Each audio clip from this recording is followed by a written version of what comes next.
with 7 eyes, that means absolute knowing, which are the 7 spirits of God, the 7-fold Holy Spirit, the 7 manifestations of the Holy Spirit, who has been sent on duty far and wide into all the earth. और यहाँ लिखा है, और मैंने उस सिंहासन और चारों ओर प्राणियों और उन प्राचीनों के बीच में मानो एक वध किया हुआ मेमना खड़ा देखा, उसके 7 सींग जो उसकी सामर्थ्य को दर्शाता है और 7 आंखें, और ये परमेश्वर के 7 आत्माएं हैं जो सारी पृथ्वी पर भेजी गई हैं.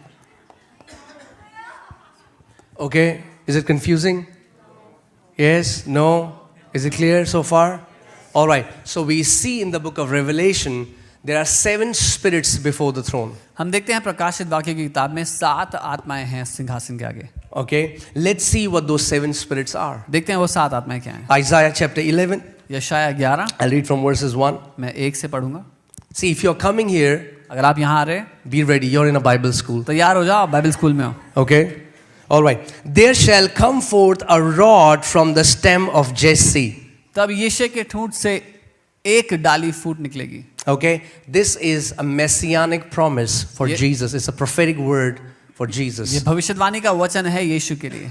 There shall come forth a rod from the stem of Jesse, and the branch shall grow out of his roots. और उसकी जड़ में से एक शाखा निकलेगी. The spirit of the Lord shall rest upon him. यहोवा का आत्मा उस पर ठहरा रहेगा. That's the first manifestation. ये पहला प्रकटीकरण है. The spirit of the Lord.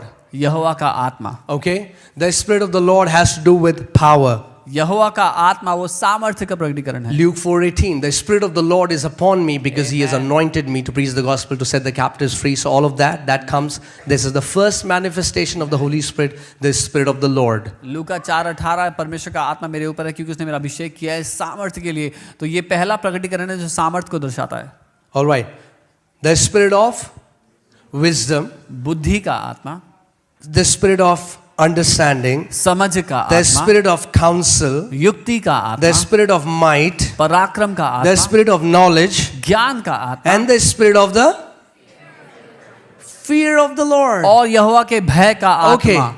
I'll skip the first 6 spirits because I want to teach you about something else. पहला So, 6 छोड़ के मैं 7वें के बारे में सिखाना चाह रहा हूँ. spirit of the fear of the Lord. यहोवा के भय का आत्मा. Who is this spirit? कौन है ये आत्मा?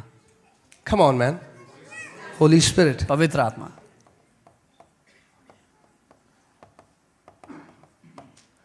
Does this come from God? क्या ये परमेश्वर से आता है? Yes. हाँ. Now hear this. सुनिए. Spirit of the fear of the Lord is a godly spirit. Spirit of fear is a demonic spirit.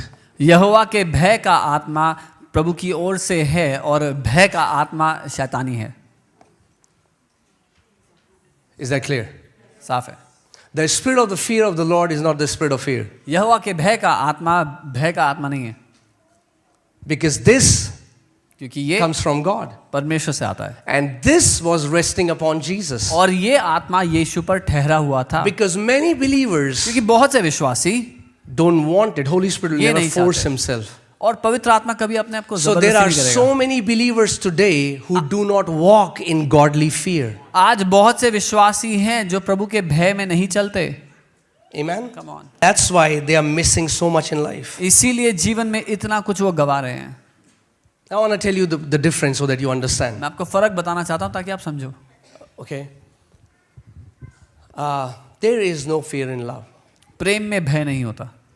I'm married. I want to give you this example from marriage. My wife is here. मैं शादी से उदाहरण देना चाहता हूँ. मेरी पत्नी यहाँ है. Okay?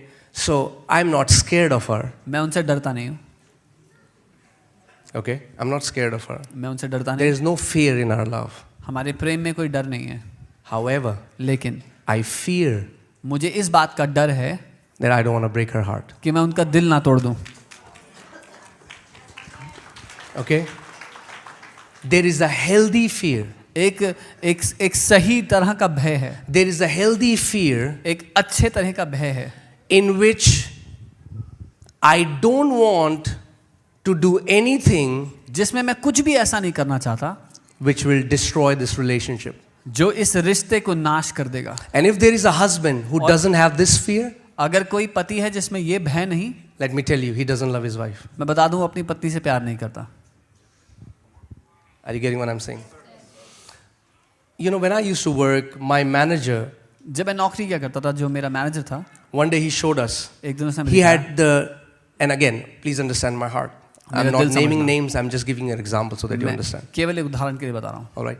He had tattooed the name of his wife on his back. उसने अपनी पत्नी के नाम का टैटू अपनी पीठ पे बना लिया था। Okay. So, and he was very affectionate to his wife. और बहुत ही प्रेम व्यक्त करता था अपनी पत्नी पर। He used to buy gifts for her. उसके लिए तोहफे खरीदता था, He used to do all those things. सब कुछ करता था, But little did she know. लेकिन उसको उसकी पत्नी को कोई अंदाजा नहीं था। In few months, he used to go to Bangkok and go to different prostitutes. हर कुछ महीने बाद वो बैंकॉक जाया करता था वैश्यों के पास। Why? क्यों? Because he had no godly fear. क्योंकि उसके अंदर परमेश्वर का भय नहीं था। Are you getting what I'm saying? समझ रहे जो मैं कह रहा हूँ? If there is a husband who doesn't have that godly fear in his marriage, अगर एक पति है जिसको उस अपनी शादी में ये भय नहीं है, then he stands at a very dangerous place. तो एक बहुत ही खतरनाक जगह पे खड़ा हुआ है। I am not afraid of my wife. मैं अपनी पत्नी से नहीं डरता, I am afraid, not afraid. I have this godly fear that Lord, I want to be faithful till my last breath. पर मेरे अंदर प्रभु का ये भय है कि प्रभु मैं अपनी आखिरी सांस तक विश्वास योग्य रहना Now चाहता let me हूँ। ask you this question. एक सवाल करता हूँ, Where does this fear come from? ये भय कहाँ से आता है? From God. परमेश्वर से। Are you getting what I'm saying?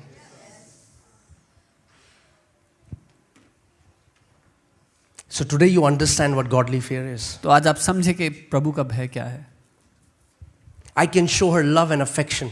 मैं उनको प्रेम व्यक्त कर सकता हूँ। Showing love and affection to God is one thing, परमेश्वर को प्रेम व्यक्त करना एक बात है, but to walk in His fear is a completely different thing. लेकिन उसके भय में चलना एक बिल्कुल ही अलग बात है।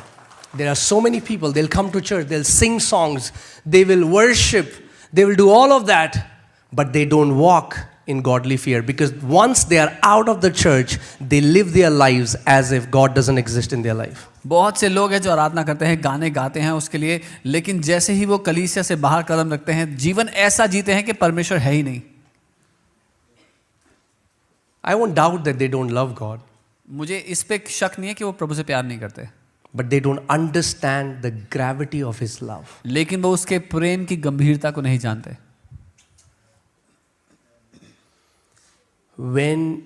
And hear this, the more I would love my wife, the more this fear will increase in my life. और जितना ज्यादा मैं अपनी पत्नी से प्यार करूंगा, उतना ज्यादा ये भय मेरे जीवन में बढ़ जाएगा।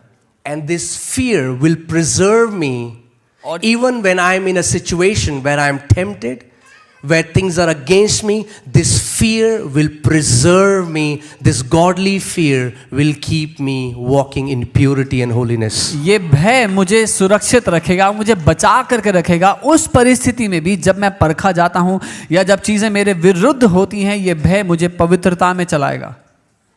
Are you getting what I'm saying? So this is not paradoxical. This is relational. This fear is relational. ये दो तरफा बात नहीं है, ये रिश्ते के द्वारा है। ये जो भय है रिश्ते के द्वारा काम करता है। Amen. See, when you understand how much God loves you and how much it costed Him to redeem you, जब आप ये समझेंगे कि परमेश्वर आपसे कितना प्रेम करता है और उसको कितना बड़ा दाम देना पड़ा आपको छुटकारा देने के लिए। you know, it took God nothing to create billions of galaxies and trillions of stars. It took God nothing.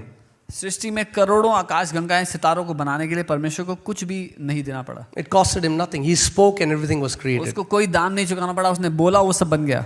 You will see in the beginning chapters of Genesis, He creates everything. अब उत्पत्ति के शुरुआत में देखोगे उसने सब कुछ बना दिया, But it costed Him everything to redeem us back. लेकिन उसको सब कुछ दे देना पड़ा हमें छुटकारा देने के लिए वापस। He was willing, this Lord of glory, वो महिमा का राजा, this Almighty God. ये सर्वशक्तिमान I pray परमेश्वर। today you will understand the weight of the gospel. मैं प्रार्थना करता हूँ आज आप सुसमाचार के वजन को, उसकी This गंभीरता को Almighty समझें। God, वो who sits in an unapproachable light where no man can enter, वो महान परमेश्वर जो ऐसे अगम्य ज्योति में विराजमान है जहां who कोई has these मनुष्य नहीं आ billions सकता, of these powerful angels worshiping him. जिसके सामने करोड़ों स्वर्गदूत हैं शक्तिशाली जो उसकी आराधना करते हैं, He was willing to lay aside his godliness, वो अपने परमेश्वरत्व को छोड़ करके become a child, एक बच्चा बना and go on the cross naked for you and me. और क्रूस पर आपके और मेरे लिए नंगा चढ़ाया गया. And when you understand the depth of his love, जब आप उसके प्रेम की गहराई को समझते हैं, it will instill a godly fear in your heart that, Lord, I never want to bring a bad name to you. तो प्रभु का भय आपके दिल में उसके कारण आ जाएगा कि प्रभु मैं आपका नाम कभी खराब नहीं करना चाहूंगा अपने I जीवन never want to live a life that will bring you shame, but my life is to bring you glory and honor. मैं कभी भी ऐसा जीवन जीना नहीं चाहूंगा जिससे आपके नाम की निंदा हो, लेकिन मैं ऐसा जीवन जीऊंगा जिससे आपका आदर और महिमा हो. Are you getting what I'm saying? मैं आपको बता रहा हूं, Jesus no longer becomes a medium for me to get things. यीशु अब मेरे लिए माध्यम नहीं रह जाएगा चीजों को पाने के लिए. He becomes my Lord. वो मेरा प्रभु बनता है, मेरा प्रभु बन जाता है. My life, the mission, the goal becomes to walk worthy of the calling with which we were called and to bring him glory and honor all the days of our life. मेरे जीवन का जो एकमात्र मकसद बन जाता है वो उसकी महिमा और आदर के लिए चलना है. Amen. See, the problem is today we have limited Christianity to getting visas and going to Canada and New Zealand. समस्या यह है कि हमने मसीहत को सीमित कर दिया है वीजा पाने में और कनाडा जाने में. Please don't misunderstand me. You'll pray and he'll give you visa. गलत मत समझना, प्रार्थना करो But वीजा देगा. is that what Jesus is all about? लेकिन क्या यीशु इसी बारे में है? Why are we following him? हम क्यों उसके पीछे चल रहे हैं? Why are we serving him? क्यों उसकी सेवा कर रहे हैं? Is he just a means to get a better life, a bigger car, a bigger house? क्या वो केवल एक जरिया है जिसके द्वारा बड़ी गाड़ी बड़ा घर मिल सकता है? If you are seeing the Bible study coming and joining, you know that before the time began, I was chosen to bring him glory and honor. You were chosen to bring him glory and honor. अगर आप Bible study join कर रहे हैं तो आप जानते हैं इस बात को कि समय की शुरुआत से पहले मैं चुना गया था उसकी महिमा और आदर के लिए. आप चुने गए थे उसकी महिमा आदर के लिए. There was a very famous a preacher in US called Jim Baker. एक बहुत ही लोकप्रिय प्रचारक थे जिम बेकर नाम के यूएस में. And he got very famous. Millions of houses began to see him, became very prosperous. और वो बहुत लोकप्रिय हो गए, लाखों लोग उनको देखने लग गए, वो बड़े अमीर होने लगे. And then और फिर later his life was exposed. बाद में उनका was जीवन caught सामने आ into- गया. Stealing a lot of money, sleeping with a lot of women, पैसा चोरी में, बहुत सी महिलाओं के साथ अवैध संबंध में, and he was sent to jail. और उनको जेल में डाल दिया गया. And when he was in jail, जब वो जेल में थे, another man of God went to meet him. परमेश्वर के एक जन उनसे मिलने गए. And he said, Jim, उन्होंने why कहा did gym, you stop loving Jesus? He did so much for you. उन्होंने कहा जिम तुमने परमेश्वर से प्यार करना क्यों बंद कर दिया? उसने तुम्हारे लिए इतना कुछ किया. And he cried and he said, you know what? I never stopped loving Jesus. I love him today as well. और वो रो के कहने लगे मैंने यीशु से प्यार करना कभी बंद नहीं किया, आज भी उससे मैं बहुत प्यार करता हूँ. I stopped fearing him. मैंने उसका भय मानना बंद कर दिया. There was no fear of God in my life. प्रभु का मेरे जीवन में कोई भय नहीं रहा था. Do you know why the society is so godless as it is today? आप जानते हैं समाज इतना ईश्वरहीन क्यों है जैसा वो आज है? Because there is no fear of God. क्योंकि प्रभु का भय नहीं है समाज में.